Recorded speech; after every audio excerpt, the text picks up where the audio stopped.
मङ्गलं भगवान् वीरो मङ्गलं गौतमो गणी मङ्गलं कुन्दकुन्दायो जैनधर्मोऽस्तु मङ्गलं सर्वमङ्गलमाङ्गल्यं सर्वकल्याणकारकं प्रधानं सर्वधर्माणां जैनं जयतु शासनं सहजानंद चैतन्य प्रकाशाय महीयसे नमो अनेकांत विश्रांत महिमने परमात्मने। आचार्य कुंद देव द्वारा रचित पंचास्ति संग्रह नाम के ग्रंथ, इसकी 31वीं 32वीं गाथा, इसकी कल अपन ने टीका की स्वाध्याय प्रारंभ की थी। इसमें 4 फुटनोट आए हैं, तो टीका एक बार पढ़ते हैं दोबारा से और फिर फुटनोट की चर्चा करके गुरुदेव श्री का स्पष्टीकरण वो अपन देखेंगे। यहाँ जीवों का स्वाभाविक प्रमाण माने माप, परिमाण, और उनका मुक्त और अमुक्त ऐसा विभाग कहा है। यानी यह जीवों के विस्तार क्षेत्र संबंधी बात कहने के लिए यहाँ पर ये उनका क्या प्रमाण है, तो कहा लोक प्रमाण असंख्यात प्रदेशी परिमाण हैं और संसार अवस्था में अनेक प्रकार के देहों को धारण करते हुए देह प्रमाण और सिद्ध अवस्था में अंतिम शरीर प्रमाण उनका आकार रहता है। इस संदर्भ से चर्चा है और टीका में यहाँ गुणांश की और क्षेत्र के अंश 2 की बात यहाँ की गई है। देखो, जीव वास्तव में अविभागी एक द्रव्यपने के कारण लोक प्रमाण एक प्रदेश वाले हैं। यहाँ अखंडता वस्तु की बताई है, एक अखंड है उसका विस्तार, तथापि विस्तार के अंश किए जाएं तो वह लोक प्रमाण असंख्यात प्रदेश वाला है। और प्रदेश जो हैं वह परमाणु जितना जगह स्थान घेरता है उतना जो क्षेत्र है वो प्रदेश है। फिर कहा उनके यानी जीवों के अगुरु लघु गुण अर्थात अगुरु लघुत्व नाम का जो स्वरूप प्रतिष्ठत्व के कारणभूत स्वभाव है उसका अविभाग परिच्छेद यानी प्रतिच्छेद प्रति समय होने वाली सट स्थान पतित वृद्धि हानि वाले अनंत हैं। ये गुणांश की चर्चा की। भाव अंश कहो, कल अपन बात कर रहे थे कि द्रव्य क्षेत्र काल भाव चतुष्टय होता है ना वस्तु का, तो जो चतुष्टय कहा वस्तु का, तो उसमें द्रव्य तो एक अखंड है और काल उसका वर्तमान परिणाम जो स्वयकाल है। अब रहा गुणों की व्यक्तता और उसकी क्षेत्र का विस्तार, तो क्षेत्र के विस्तार को भी अंश रूपता से देखा और गुणों की व्यक्तता को भी अंशों से देखें तो कहा कि स्वरूप प्रतिष्ठत्व के कारणभूत स्वभाव जो अगुरु लघुत्व स्वभाव है, अगुरु लघुत्व स्वभाव है, वह स्वरूप प्रतिष्ठत्व के कारणभूत है। उसके उस स्वभाव के द्वारा होती हुई सट स्थान पतित हानि वृद्धि, तो 6 स्थानों हानि के और 6 स्थान वृद्धि के ऐसे 12 स्थानों में समावेश पा जाने वाले जो गुणों की व्यक्तता के अंश हैं वे अनंत हैं। एक तो ये बात कही। दूसरी बात कही कि उनके यानी जीवों के प्रदेश, अब क्षेत्र की बात करी, जो अविभाग परमाणु जितने माप वाले सूक्ष्म अंश रूप हैं। प्रदेश कितना कि परमाणु जो अविभागी है उस परमाणु के माप वाले सूक्ष्म अंश रूप हैं। ऐसे उन जीवों में, जीवों की बात करी कि गुणांश की तरफ से वे गुणांश जिनके अनंत हैं और क्षेत्र नाम विस्तार प्रदेश जिनके असंख्य हैं अंश, ऐसे जीवों के कतिपय कथनचित केवली समुद्घात के कारण लोक पूर्ण अवस्था के प्रकार द्वारा वे समस्त लोक में व्याप्त होते हैं। कोई जीव कभी, कतिपय कथनचित, और हाँ, और कतिपय समस्त लोक में अव्याप्त होते हैं। यानी सभी जीव लोक में व्याप्त होते हों, सदैव होते हों ये तो नहीं, पर कभी सब ही कोई समय एक समय को होते हों ऐसा भी नहीं है। तथा और उन जीवों में जो है, वही दिक्कत क्या आ गई इसमें,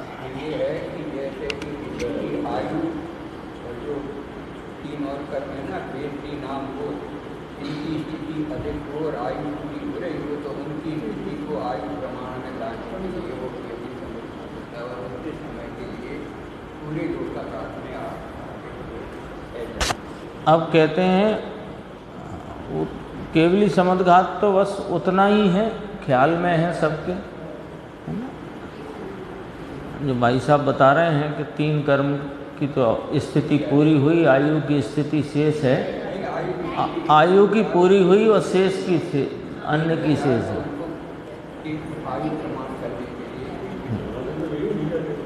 नहीं वहाँ से तो नहीं है, यहीं से गड़बड़।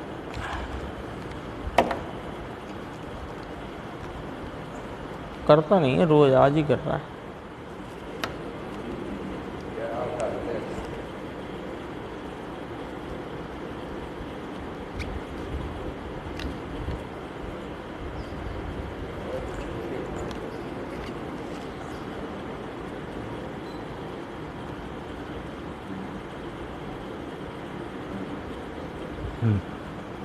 उन जीवों में जो अनादि प्रवाह रूप से प्रवर्तमान मिथ्या दर्शन कषाय योग सहित हैं वे संसारी हैं। अब ये जो जीव हैं उनकी व्यवस्था बताई, गुणों के अंश रूप अनंत हैं, क्षेत्र के अंश रूप असंख्य हैं। ऐसे वे जीव के 2 भाग कहे, एक संसारी और एक सिद्ध।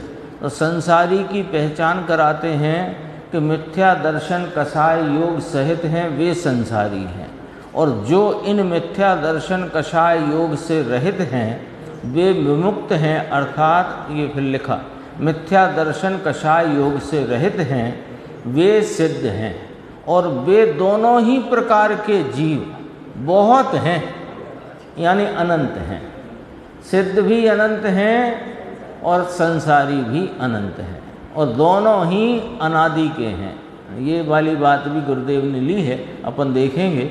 अभी फुटनोट में अपन ने पहली तो बात है ही प्रमाण यानी माप परिमाण, जीव के अगुरु लघुत्व स्वभाव के छोटे से छोटे अंश यानी अविभाग परिच्छेद, छोटे से छोटा अंश, ये बिल्कुल अपनी सामान्य बोलचाल की भाषा में अर्थ है। और अविभाग प्रतिच्छेद या अविभाग परिच्छेद ये शास्त्र का शब्द है और सरल है। आ माने नहीं, विभाग माने जिसका और विभाग हो सके, ऐसा अविभागी।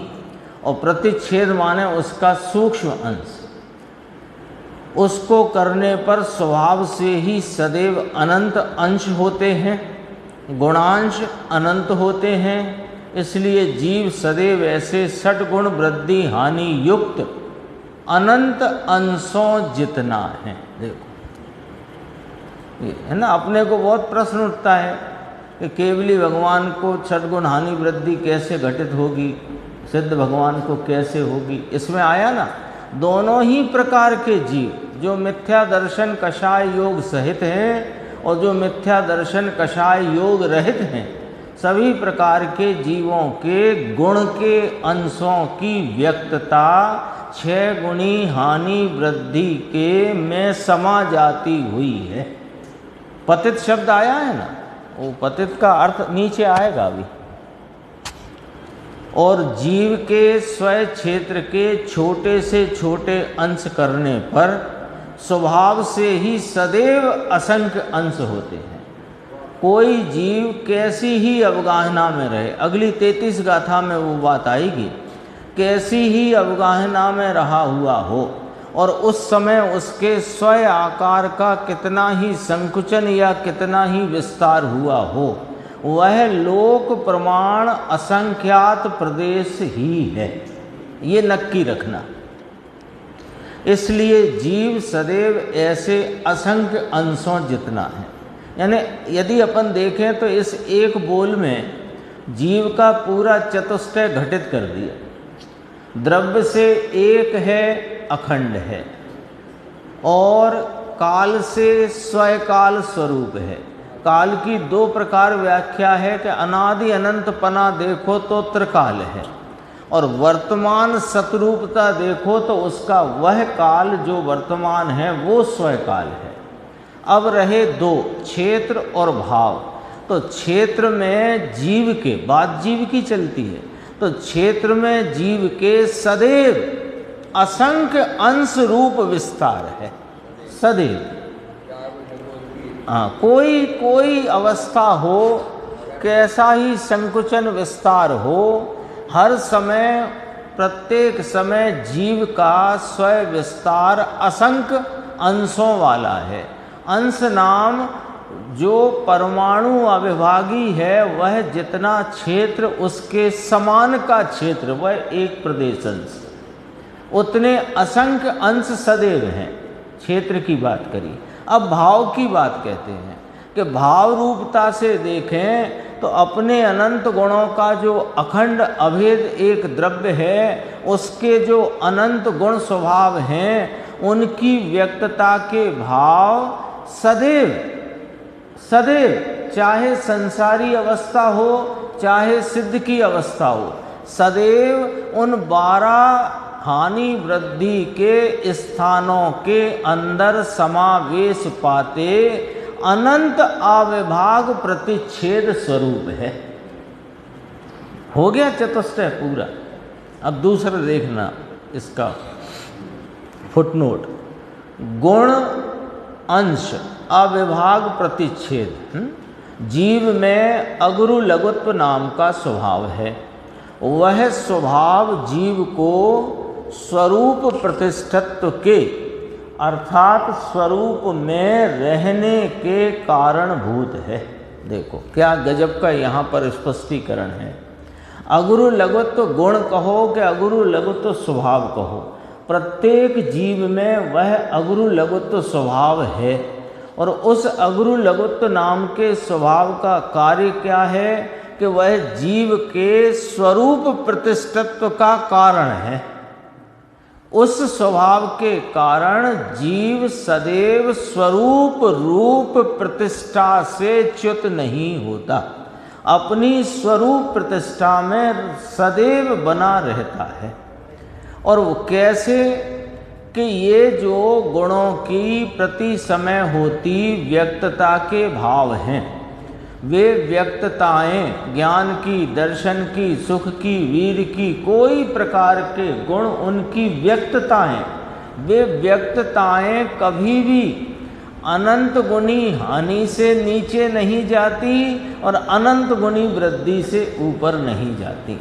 इसीलिए इस गुण की परिभाषा इस प्रकार की गई है कि जिस गुण के कारण या जिस शक्ति के कारण एक द्रव्य दूसरे द्रव्य रूप नहीं होता, एक गुण दूसरे गुण रूप नहीं होता और अनंत गुण बिखर कर अलग अलग नहीं हो जाते ना। ये स्वरूप प्रतिष्ठा, ये जो 3 पंक्ति का अर्थ आया ना, एक द्रव्य दूसरे द्रव्य रूप नहीं होता, एक गुण दूसरे गुण रूप नहीं होता और अनंत गुण बिखर कर अलग नहीं हो जाते, ये स्वरूप प्रतिष्ठा। ये वस्तु का अपना स्वरूप प्रतिष्ठित है।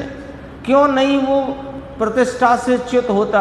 क्योंकि उसकी जो गुणों के स्वभाव की व्यक्तता के जो अंश हैं, वे इन 12 स्थानों की मर्यादा को उल्लंघन करते नहीं, इसलिए वह स्वरूप प्रतिष्ठा सदैव बनी रहती है। मान लो अपन ज्ञान की इतनी हीनी दशा हो जाए कि वो जड़ हो जाए, तो ऐसा होता नहीं। तो इसलिए वो चेतन कभी जड़ हो सकता नहीं। क्यों नहीं? कि अगुरु लगत तो स्वभाव के कारण ये स्वरूप प्रतिष्ठा। नाम के गुण में जो सद्गुणी हानि लगती है, ये केवल गुणों पर ही अप्लाई होगी, प्रदेशों पे अप्लाई नहीं। नहीं सर, ये इसका अविभाग प्रतिच्छेद जो नाम आया ना, 6 गुणी हानि वृद्धि के में बरतते हुए, उसमें समावेश पाते हुए गुणों के अंश को नाम दिया अविभाग प्रतिच्छेद। ऐसे विस्तार के अंश को नाम दिया एक प्रदेश परमाणु के नाम वाला, तो उसमें भी अविभागी शब्द का प्रयोग है। अविभागी परमाणु के माप वाला एक प्रदेश, तो वो क्षेत्र में लगेगा, तो उसमें असंख्य लगेगा और इसमें अनंत लगेगा। गुण के जो अंशों की व्यक्तता है वो सदैव अनंत भाव को प्राप्त है, और जो क्षेत्र का विस्तार है वो सदैव असंख्य अंश रूप है। कौन से अंश? प्रदेश रूप अंश। और ये कौन से अंश? अविभागी प्रतिच्छेद रूपी गुणों के व्यक्तता के अंश। दोबारा पढ़ते हैं पढ़ते। नहीं, गुण अनंत हैं उससे मतलब नहीं, अनंत ही गुण एक साथ परिणमते हैं कि नहीं। तो यहाँ वे गुण परिणमते हैं, अर्थात गुणों की प्रति समय की वर्तमान अवस्था पर्याय में उन गुणों की व्यक्तता होती है, उन गुणों के भाव व्यक्त होते हैं।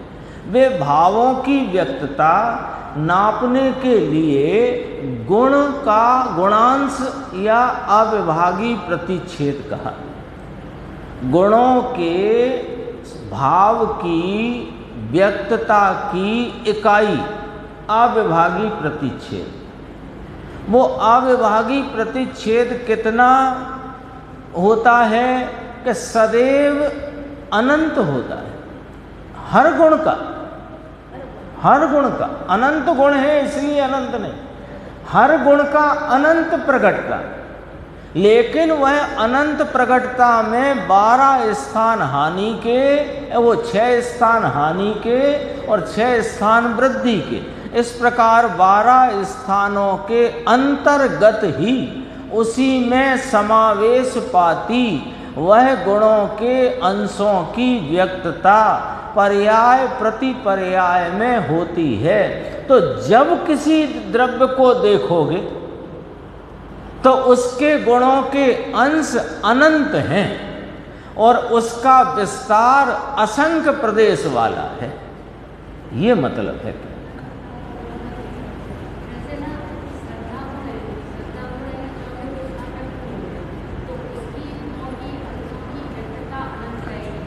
हाँ, और अन्य गुण की कम रहेगी। सब गुण की न्यारी पूर्ण सिद्ध अवस्था होने पर सब गुण पूर्ण भाव को प्राप्त हुए, उसका तो नाम ही आत्मा का पूर्ण लाभ है। लेकिन इस परिभ्रमण की दशा में कोई अंश, कभी देखो ज्ञान का अंश ले, है ना, श्रद्धा का अंश ले, चारित्र का अंश ले जरा, तो शिवभूति मुनिराज को रखते हैं अपन। तो श्रद्धा का अंश पूर्ण प्रकट है, चारित्र का अंश भी बहुत प्रकट है, और ज्ञान का जो क्षयोपम भाव है वो अल्प प्रकट है। तो जैसे सम्यक दर्शन हुआ तो उसमें भी अनंत अविभाग प्रतिच्छेद पड़ेंगे। हाँ, उसमें भी हर गुण की व्यक्तता अपने, जैसे कोई हो, अपन जमीन खरीदने जाएं तो कोई जमीन हो, यहाँ खरीदें चाहे कहीं भी खरीदें, मद्रास में खरीदें कि मुंबई में खरीदें, तो उस नपेगी तो वह फुट में या मीटर में, कपड़ा होगा तो वह काय में नपेगा कि मीटर में। तो वो ये इकाई हुई, नाप की इकाई। देखो पहली लाइन में लिखा यहाँ जीवों का स्वाभाविक प्रमाण बताते हैं, समझो। मुक्त अमुक्त ऐसे 2 विभाग बताए, पर उसका प्रमाण बताते हैं, नाप बताते हैं। तो नाप बताने के लिए क्षेत्र का भी नाप बताया और गुणों की व्यक्तता का भी माप बताया। तो प्रत्येक गुण की प्रत्येक समय में होती हुई जो व्यक्तता के भाव हैं वे इन 12 स्थानों के अंदर अंदर ही हैं। कोई का कम हो, कोई गुण का ज़्यादा हो। नीचे आएगी देखो बात, ये अपन ने कौन सा पढ़ा, दूसरा वाला। उसके अविभाग परिच्छेदों को, अविभागी प्रतिच्छेदों को यहाँ अगुरु लघु गुण अंश कहे हैं, क्योंकि वे अगुरु लघु गुण के कारण ये व्यवस्था बनी है ना स्वरूप प्रतिष्ठा की, तो उसके अंश कहने में आए। फिर कहा किसी गुण में, अर्थात गुण की पर्याय में। देखो कहाँ व्यक्तता कहाँ दिखेगी, पर्याय में। पर काय की व्यक्तता है कि गुणों के भावों की व्यक्तता दिखेगी तो पर्याय में। व्यक्त कहाँ होंगे, गुण है, ज्ञान है, दर्शन है, सुख है, कहाँ व्यक्त होगा कि पर्याय में। तो कहा गुण की पर्याय में अंश कल्पना की जाने पर, कल अपन ने कहा था वस्तु तो अखंड अभेद है और अनंत गुणात्मक है, गुण अलग अलग हैं अनंत, तो एक गुण दूसरे गुण रूप नहीं और प्रत्येक गुण में अनंत गुण का रूप है। ये अभेदता की सूचना है और गुणों की अनंतता की सूचना है। लेकिन वे गुण अपने गुणात्मक भाव से त्रिकाल ध्रुव रहने पर भी उनकी व्यक्तता में भेद पड़ते हैं। अब उन भेदों की अपन कल्पना करें तो अंश रूप से कल्पना होगी, तो अंश कल्पना की जाने पर उसका जो छोटे से छोटा गुणों किसी गुण में अर्थात गुण की पर्याय में कहाँ दिखेगा, वह व्यक्तता पर्याय में। काय की व्यक्तता है कि गुण के भाव की, स्वभाव की, उसका छोटे में छोटा, ब्रैकेट में देखो लिखो, जगन्य मात्रा रूप निरंश अंश होता है। जगन्य माने एकदम लीस्ट काउंट, सबसे कम मात्रा शब्द का प्रयोग किया, उस भाव का बहुत एकदम सबसे छोटा भाव। हाँ, और उसके साथ ही निरंश कहा, निरंश कहा यानी अविभागी, ऊपर कहा था। तो जो निरंश अंश होता है उसे उस गुण का अर्थात गुण की पर्याय का अविभागी परिच्छेद कहा जाता है। आ गई बात, स्पष्ट आ गई।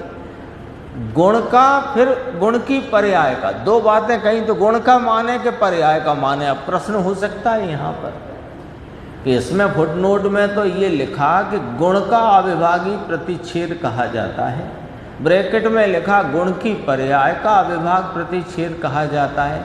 भाई वो अविभागी प्रतिच्छेद गुणों की ही व्यक्तता का माप है, लेकिन व्यक्तता पर्याय में होती है, इसलिए कहने में आएगा कि गुण की पर्याय का अविभाग प्रतिच्छेद।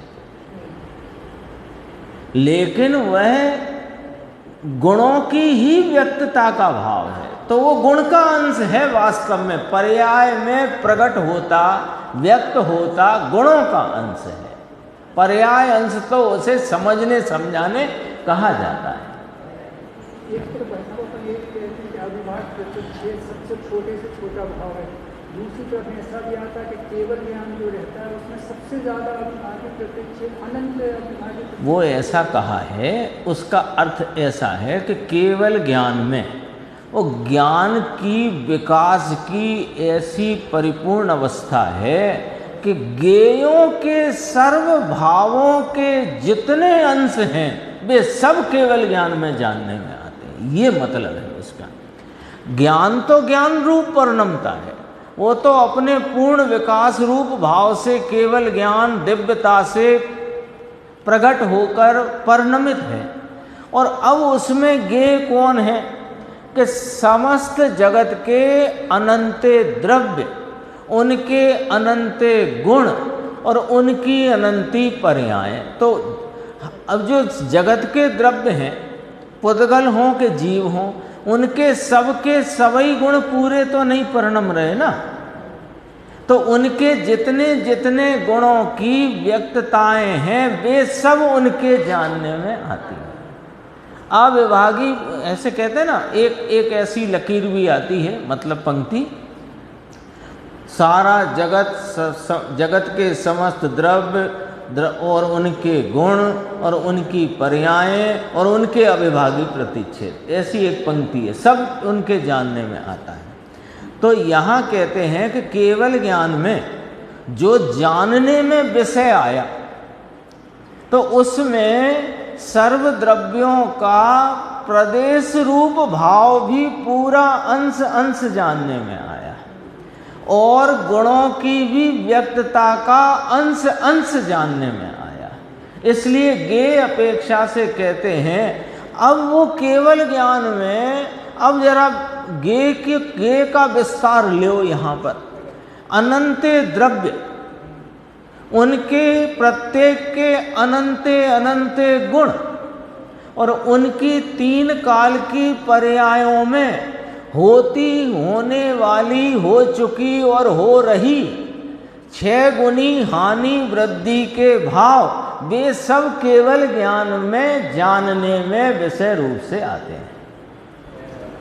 इसलिए कहा कि अनंते अविभाग प्रतिच्छेद जानने का, इसलिए कहा।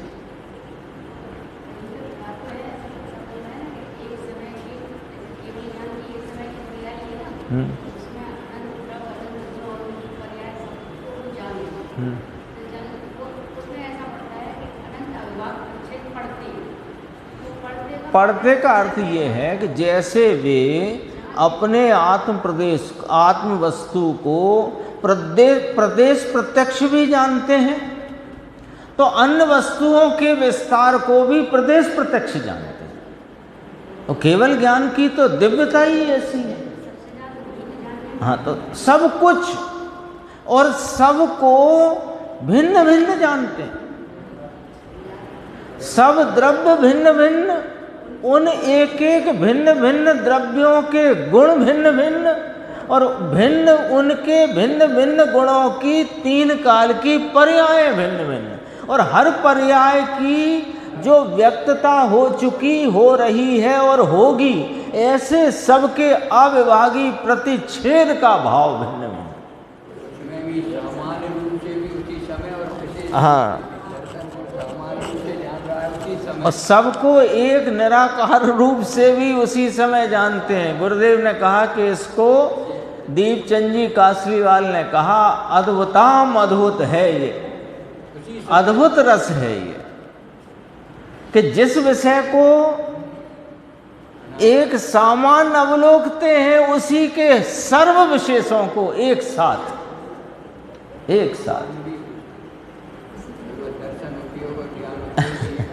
अपने तो दर्शनोपयोग और ज्ञानोपयोग विषय के संदर्भ से क्रम से बढ़ता है ना।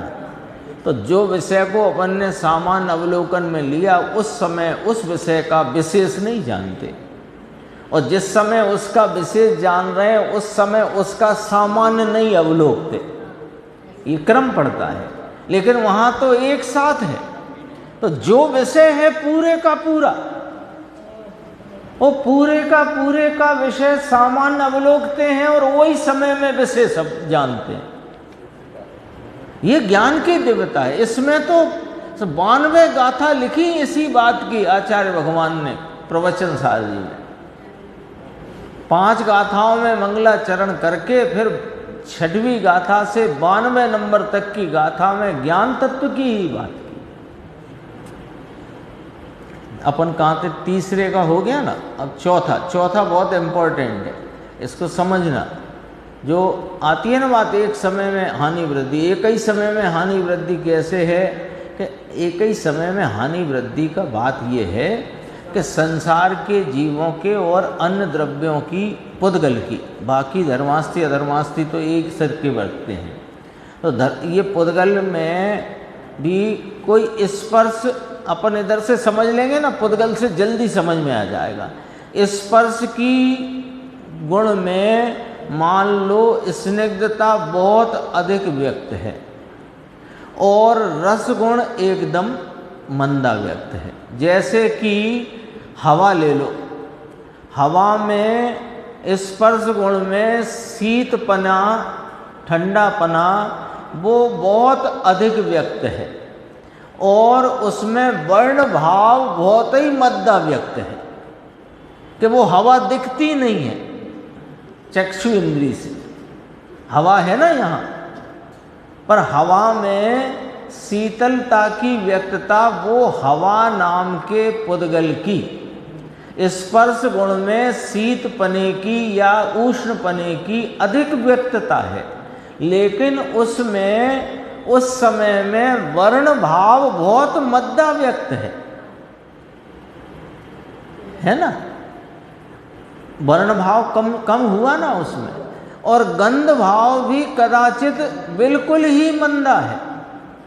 अब अपन 3 गुण कोई लगा लो तो एक ही समय में उस वायु रूप पुद्गल स्कंद में कोई गुण बहुत वृद्धि रूप और कोई गुण हानि रूप अथवा कम वृद्धि रूप, तो एक समय में हानि वृद्धि घटित हुई कि नहीं हुई? आई बात ख्याल।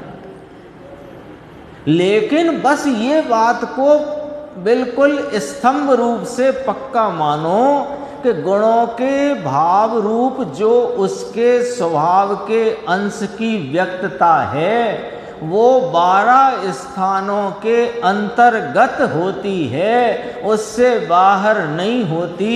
इसीलिए प्रत्येक वस्तु स्वरूप प्रतिष्ठा को प्राप्त है। देखो यहाँ नीचे सट स्थान पतित वृद्धि हानि, ये शब्द को बराबर ऐसा यहाँ रखना चित्त में। सट स्थान पतित वृद्धि, सट स्थान पतित हानि, वृद्धि हानि दोनों में लगेगा ना। अब जल्दी जल्दी में बोलचाल में अपने लोगों को ये पतित शब्द अपन भूल जाते हैं और 6 गुणी हानि वृद्धि, 6 गुणी हानि वृद्धि चलती है, 6 गुणी हानि वृद्धि, 6 गुणी। तो ये पतित शब्द जो आया आगम में, इसका अर्थ क्या है वो तो विचार में लेना पड़ेगा कि नहीं। तो एक ही समय में 6 गुनी हानि और एक ही समय में 6 गुनी वृद्धि, ऐसा नहीं है भाई,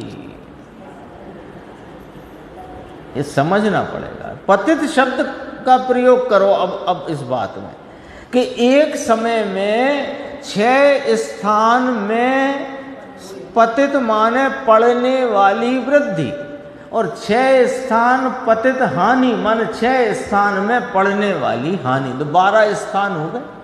अब देखो इसका 6 स्थान में समावेश पाने वाली वृद्धि, फिर हानि में भी यही जोड़ो, 6 स्थान में समावेश पाने वाली हानि। इसके लिए मैं एक दिन जनागम सार ढूंढ रहा था तो मिला नहीं मुझे, यही शब्द की बात करना थी, पतित की। हाँ चलो अब यहाँ मिल गई वो बात, यहाँ मिल गई। 6 स्थान पतित वृद्धि और 6 स्थान पतित हानि। जय कुमार जी भाई साहब, पतित का अर्थ तो उसमें पड़ने वाली है ना, वो असंख्य एक ही पर्याय की बात नहीं है, वो तो प्रवाह है ना, तो पूरे प्रवाह एक पर्याय में है, एक पर्याय कोई भी द्रव्य लो। अभी अपन जीव का लेंगे तो ज्ञान दर्शन सुख चारित्र वीर स्वच्छता प्रभुता विभुता सब आएगा, सब गुण। अभी तो बात करी सब गुण, उनकी भाव है कि नहीं, गुण स्वभाववान है कि यों ही है, तो उसकी व्यक्तता कहाँ होती है, तो कैसी होती है कि 6 स्थान हानि रूप अथवा 6 स्थान वृद्धि, इन 12 स्थानों के अंतर्गत होती है। एक पर्याय है तो उसमें सपोज 6 गुनी वृद्धि हो गई, फिर अब वो तो प्रवाह क्रम में है ना, दूसरी पर्याय में 6 गुनी हानि हो गई, फिर वो ऐसे नहीं, ऐसे नहीं। देखो एक समय की वर्तमान पर्याय, उसमें जो कुछ भी एक से लेकर के अनंत गुण, गुण कितने वस्तु में? अनंत। तो अनंत गुण प्रत्येक वर्तमान पर्याय, एक समय की वर्तमान पर्याय में गुणों के भाव प्रकट हैं कि नहीं, तो वे कितने कितने प्रकट हैं तो वो तो केवल ही जाने। लेकिन उनकी कोई व्यवस्था मर्यादा है कि इतनी है कि वे गुण असंख्यात, वो कहाँ से, अब वो इतने मुझे नाम याद नहीं है, संख्यात गुणी हानि, फिर असंख्यात गुणी हानि, फिर अनंत गुणी हानि, फिर असंख्यात भाग, अनंत भाग हानि, असंख्यात भाग हानि और संख्यात भाग हानि, 6 हो गए। ऐसे ही 6 वृद्धि के। तो इन स्थानों के आप समझो, एक मेरे पास ये स्केल है, इस स्केल में मैंने 12 निशान बना दिए। हानि के 6 इधर बना दिए, वृद्धि के 6 इधर बना दिए। अब जो कोई गुण व्यक्त होगा उसे नापने जाओ, मान लो कोई मीटर है अपने पास, तो कोई भी गुण की व्यक्तता कभी भी नापोगे तो इस स्केल के अंदर अंदर आएगी, बाहर नहीं जाएगी। हाँ, अलग अलग भाव। अभी अपन ने हवा के संबंध में बात करी, स्पर्श में शीतलता वृद्धि भाव को प्राप्त है, वर्ण भाव हानि को या कम वृद्धि को प्राप्त है, अभी अपन ने बात करी। एक पर्याय में जो अनंत गुण हैं उनमें तो अनंत माने हानि वृद्धि होगी, पर अगर अपन एक ज्ञान गुण ही लें, हाँ लो, ज्ञान गुण में एक ही पर्याय में ये एक समय में ऐसे क्या, एक समय में ज्ञान के कोई भाव जितना भी व्यक्त है वो उतना भाव उस समय में वो कोई 12 स्थानों के अंतर्गत एक है। फिर अगले समय होगा तो उन्हीं 12 स्थानों में या वृद्धि रूप हो जाए या हानि रूप हो जाए।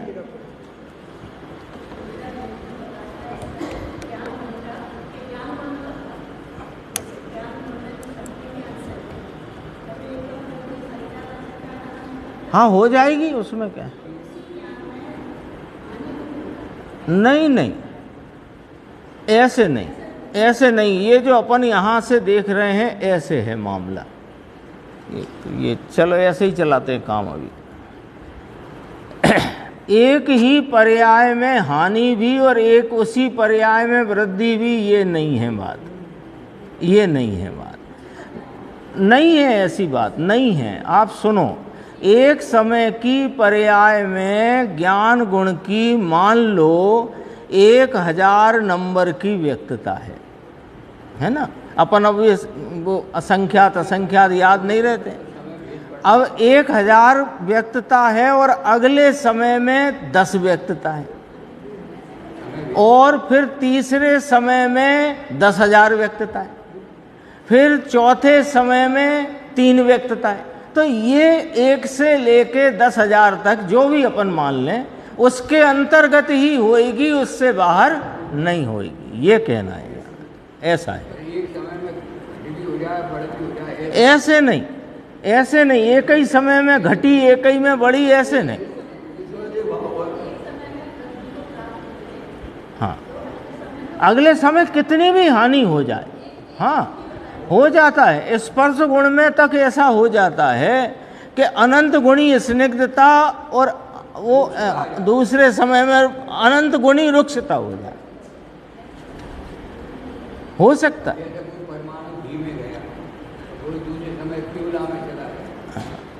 हो, पर ये ज्ञान अपने को पॉइंट ये पकड़ना है, ये शब्द में से ये अर्थ पकड़ना है, सट स्थान पतित वृद्धि हानि।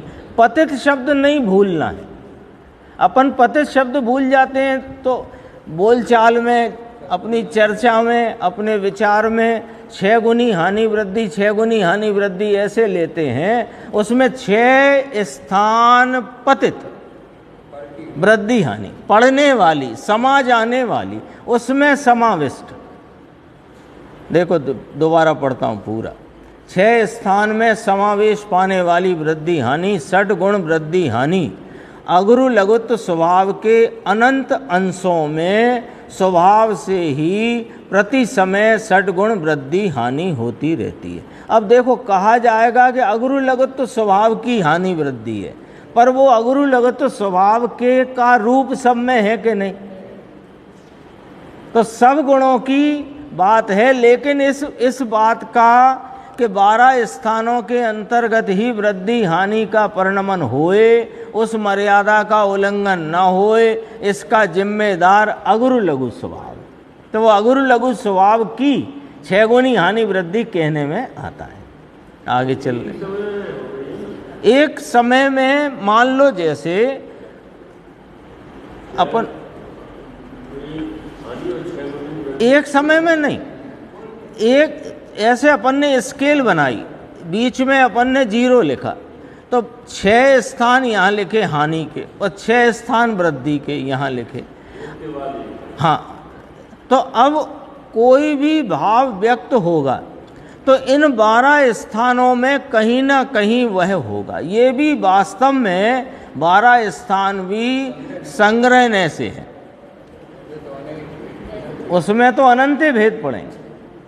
जब अनंत गुणी असंख्यात गुणी पे इसी में लगा लो तो बहुत अनंत गुणी में कितने भेद समझ लो। वो तो ये तो संग्रहण से 12 स्थान में, क्योंकि उसमें लगा लो संख्यात भाग हानि, असंख्यात भाग हानि, अनंत भाग हानि, हानि में चले फिर उनके अनंत गुणी, संख्यात गुणी, असंख्यात गुणी, अनंत गुणी।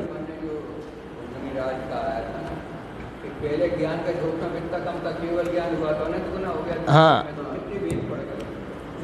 केवल ज्ञान में पूर्ण विकास को प्राप्त हो गया ज्ञान भाव। अरे खुद परमात्मा कहते हैं काम मेरा ज्ञान हो, कहाँ आपका अनंत ज्ञान। केवल ज्ञान आने में तो एक समय लगता है।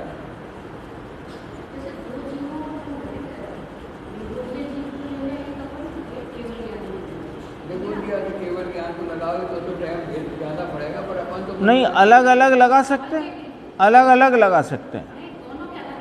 हाँ, अलग अलग।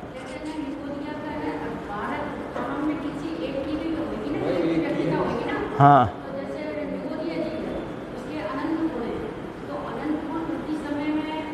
परिणमित है। हाँ, नहीं, जरूरी नहीं, जरूरी नहीं। अनंत गुणी हानि भी है,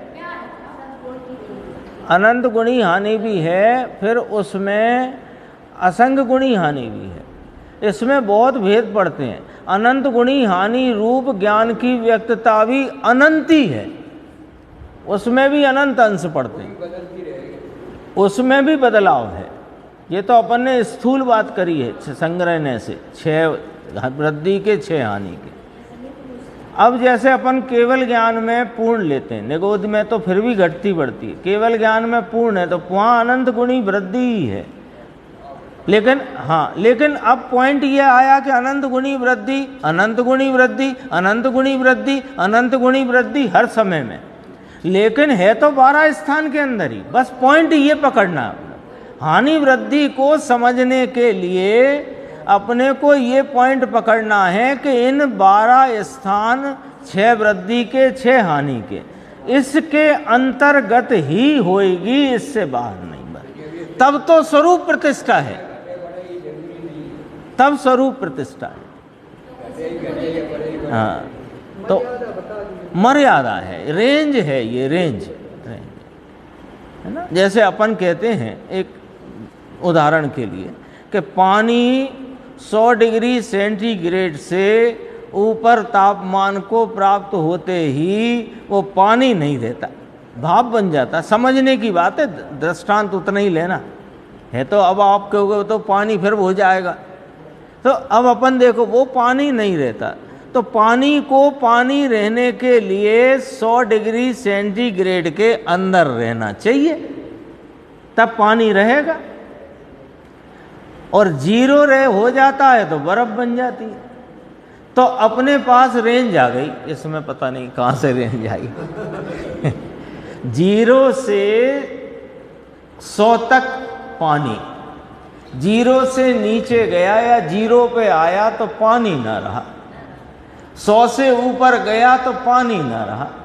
ऐसे जीव को जीव रहने के लिए उसके गुणों की व्यक्तता में जो 12 स्थान कहे, 6 वृद्धि के 6 हानि के, उनकी रेंज से बाहर यह जीव के किसी गुण की व्यक्तता का भाव किसी समय में बाहर नहीं जाता। यदि बाहर जाए तो ये जीव ना रहे। तो क्यों नहीं जाता कि वो स्वरूप प्रतिष्ठित्व के कारणभूत अगुरु लघु स्वभाव इस जीव में अनादि अनंत विद्यमान है, इसलिए नहीं। ये इस गुण की, ये हर गुण अपन ने 6 सामान्य गुण भी देखे तो उसमें ऐसे तो अनंत है, पर 6 विशेष उसमें चर्चा में आगम में आए। तो 6 की जो विशेष चर्चा आई उसमें हर गुण के कारण वस्तु की सिद्धि होती है कि नहीं? अस्तित्व गुण से उसकी सत्ता की सिद्धि है ना। प्रमेयत्व गुण से वो ज्ञान का विषय होता है। प्रदेशत्व गुण से कोई ना कोई आकार अवश्य होता है। तो अगुरु लघुत्व गुण से क्या होता है कि वो अपने स्वरूप की प्रतिष्ठा में रहता है और वो उसको उसी डायरेक्शन में समझना चाहिए अपने। देखो अब ये गुरुदेव का थोड़ा सा पढ़ लेते हैं। यहाँ 3 बोल लिए, मिथ्यात्व, योग और कषाय। अवरति और प्रमाद कषाय में डाल दिया, ठीक है। तो 5 की जगह 3 कहे। यहाँ जीवों का स्वाभाविक प्रमाण है ना, माप परिमाण। नीचे फुटनोट में दिया है कि जीव के अगुरु लघु स्वभाव के छोटे में छोटा अंश यानी अविभागी प्रतिच्छेद करने पर स्वभाव से ही सदा अनंत अंश पड़ते हैं। इसलिए जीव सदा ऐसे षट गुण वृद्धि हानि युक्त अनंत अंशों जितना है, ये भाव की अपेक्षा, गुण की अपेक्षा। और जीव के स्वयं क्षेत्र के छोटे में छोटे अंश करने पर स्वभाव से ही सदा असंख्य अंश पड़ते हैं। इसलिए जीव सदा ऐसे असंख्य अंश जितना है, ये विस्तार का भाव, क्षेत्र का भाव। प्रदेश असंख्य जितना है और अगुरु लघु के अनंत पर्याय के अविभाग प्रतिच्छेद जितना है। ये अविभाग शब्द आना था, विभाग शब्द लिखा है ना, अविभाग रह गया उसमें। अगुरु लघु के अनंत अनंत अविभाग प्रतिच्छेद कहाँ पढ़ते हैं? पर्याय में। कैसे के? गुणों की व्यक्तता के। सूक्ष्म बात है, जरा थोड़ी जानने का अधिकार है ना, ये इस बात को जानने की बात है यहाँ पर। वो कितने पढ़ जाते हैं वो तो केवल ही जाने, लेकिन सिस्टम क्या है वस्तु का वो अपन समझ सकते हैं, बस इतना है। हाँ हाँ, यही बात है।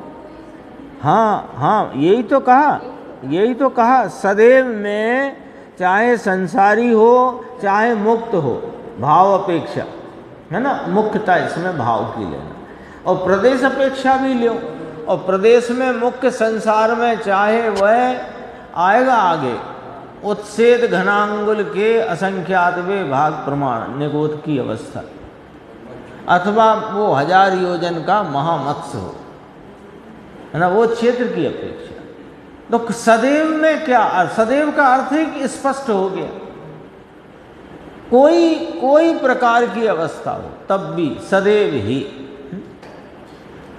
जीव वास्तव में अविभागी एक द्रव्य पने के कारण क्या कहते हैं? जीव वास्तव में अविभाग, जिसका भाग नहीं पड़ता, ऐसे एक द्रव्य पने के कारण लोक प्रमाण एक प्रदेश वाले हैं। जीव को एक प्रदेशी कहा, अखंडता की बात। लोक प्रमाण एक प्रदेश वाला है, जबकि असंख्य प्रदेश होने पर भी एक प्रदेश लिया, अभिन्न कहने को, अभिन्न बताने को। भगवान आत्मा लोक के प्रमाण जितने असंख्य होने पर भी लोक प्रमाण एक प्रदेश वाला है। लो कहे असंख्य प्रदेश और फिर कह दिया एक प्रदेश, निश्चय से अभेद है ना, इसलिए इतने एक प्रदेश, इतने देखो भाषा देखो, इतने कितने लोक प्रमाण असंख्यात प्रदेश जितने एक प्रदेश क्या गजब बात है। ऐसे जीवों के, ये तो प्रदेश की बात करी, वैसे जीवों के अगुरु लघु गुणों अर्थात पर्याय अंशों, पर्याय में पढ़ते हुए गुण के अंश, अगुरु लघुत्व नाम का जो स्वरूप प्रतिष्ठित्व के कारणभूत स्वभाव, उसके अविभाग परिच्छेद यानी प्रति समय होने वाली 60 स्थान पतित 6 स्थान में पड़ने वाली वृद्धि हानि वाले अनंत हैं। जीव में एक एक गुण की, देखो आप गुरुदेव की भाषा में देखो, जीव में एक एक गुण की एक एक पर्याय में 6 गुण वृद्धि हानि अनादि अनंत उसमें हुआ करती है। आ गया, स्पष्ट आ गया ना अब तो। एक एक समय की होती हुई जो अनादि अनंत पर्याय हैं, उन पर्यायों में उसके एक एक गुण की, नाम प्रत्येक गुण की हानि वृद्धि रूप व्यक्तता सदैव होती रहती, और उनके अर्थात जीवों के, अब क्षेत्र की बात, प्रदेश जो कि अविभाग परमाणु जितने माप वाले, आत्मा में एक परमाणु रखो ऐसे नापने के लिए, ऐसे कहते हैं ना 4 कदम भूमि 2.5 कदम भूमि, वो अभी रक्षाबंधन में आया था 3 कदम भूमि वाला प्रकरण, सबको मालूम है। आत्मा में एक परमाणु रखो, रख सकते नहीं, समझने की बात। तो जितना प्रदेश भाग रुके उसे एक प्रदेश कहते हैं। ऐसे असंख्य प्रदेश वाले सूक्ष्म क्षेत्र के अंश रूप जो भाव है वे असंख्य हैं। तो सदैव असंख्य रहते हैं क्षेत्र से, और गुणों से भाव से सदैव अनंत रहते हैं। वो अनंत गुणी हानि रूप भाव में व्यक्त होने पर भी अनंत भाव है। यह बात सर्वज्ञ के अतिरिक्त कहीं नहीं होती। जी, अपन कहते हैं सद्गुणी हानि वृद्धि कि अनंत में भाग हानि या अनंत संख्यात असंख्यात भाग, अगर अपन केवल एक ही रूप हैं कि द्विगुणित हानि वृद्धि माने अनंत गुण, तो अनंत में ही असंख्यात भी समा जाता है और संख्यात भी समा जाता है। अरे आप देखो, ये 6 स्थान की चर्चा सर्वज्ञ देव की वाणी में और आचार्य परमात्मा की लेखनी में, ये संग्रह नए से अनंत गुणी हानि की टॉप रेंज, वो अनंत गुणी वृद्धि की टॉप रेंज और अनंत गुणी हानि की लीस्ट रेंज, कम से कम ये 2 रेंजों के बीच में 4 स्थान बनाए, 4 और कहे, वो 4 का है को 10 और कहे, 10 और कहे, 10 और। तो ये तो सर्वज्ञ की वाणी में आई बात, उसकी आचार्यों गणधर परमात्मा की लेखनी में संग्रह ने से। अब अपन ऐसे कहें मान लो कि जीव जब तक संसार में है, अज्ञानी है, तब तक एक गुण स्थान, और केवली वो सिद्ध हुआ सो गुण स्थानातीत, तो 2 ही कहो बात, फिर बीच की कहो मत 14। तो 14वीं संग्रह ने से कहे, वो भी जीव की होती हुई तारतम्यता बताने कहे, जीव के परिणामों की तारतम्यता बताने लगे। इसमें भी तारतम्यता है, समाविष्ट है, लेकिन ऐसे आपने 2 कहे तो तारतम्यता कैसे ज्ञात होगी? तारतम्यता बनती है ना उसके गुणों के भावों की व्यक्तता, कभी इस रूप, कभी दूसरे रूप, कभी तीसरे रूप, यानी कभी असंख्यात गुणा वृद्धि रूप, कभी संख्यात गुणा वृद्धि रूप। तो इस 10-12 भी भले संग्रह नहीं से कहे, लेकिन 12 कह करके भी तारतम्यता तो बताई ना। फिर बीच की बात ही ना रहे ना, बीच की बात कैसे आएगी? समझना तो सारी बातें हैं, निगोद दिखेगा या कि सिद्ध दिखेंगे। गुण स्थान में या तो बाधक को कह दो अज्ञानी, या कि सिद्ध कह दो, तो बीच के गुण स्थान क्यों कहे कि तारतम्यता बताने को? ये 12 स्थान क्यों कहे कि वो हानि वृद्धि तारतम्यता रूप है, नहीं तो वो आपको यदि 12 स्थान नहीं कहने तो आप 12 स्थान मत करो, यहाँ ऐसा लिखो अपने अपने उस समय के स्थान में पतित वृद्धि हानि वाले हो, लेकिन वो उससे तारतम्यता क्या है हानि वृद्धि की, वो ख्याल में नहीं आएगी बात। वो ख्याल में लेना होगी तो वो बात रखना पड़ेगी। और आई है सर्वज्ञ की वाणी में, जो आई है तो वो अपने सामने आ गई, आचार्य भगवंतों से, मुनिराजों से, ज्ञानियों से। देख कहाँ थे अपन, नीचे। ऐसे उन जीवों में कतिपय कथनचित केवली समुद्घात के कारण लोग पूर्ण अवस्था के प्रकार द्वारा समस्त लोक में व्याप्त होते हैं। भगवान आत्मा जब केवल ज्ञान प्राप्त करे तब केवली समुद्घात हो, सबको नहीं कोई को, तब वह लोक प्रमाण पसर जाता है, व्याप्त हो जाता है। और कतिपय समस्त लोक में अव्याप्त होते हैं, यानी सब जीव कोई पूरे लोक में व्याप्त नहीं होते। ये सब नीचे लिखा है फुटनोट में। और उन जीवों में जो अनादि प्रवाह रूप से प्रवर्तमान मिथ्या दर्शन कषाय योग सहित हैं, वे संसारी हैं। ऐसे करके 3 बोल यहाँ पर ये विस्तार के संबंध में लिए हैं, और भी चर्चा आएगी इसमें, गंभीर चर्चा भी गुरुदेव ने यहाँ ली है। अपन आगे की स्वाध्याय में से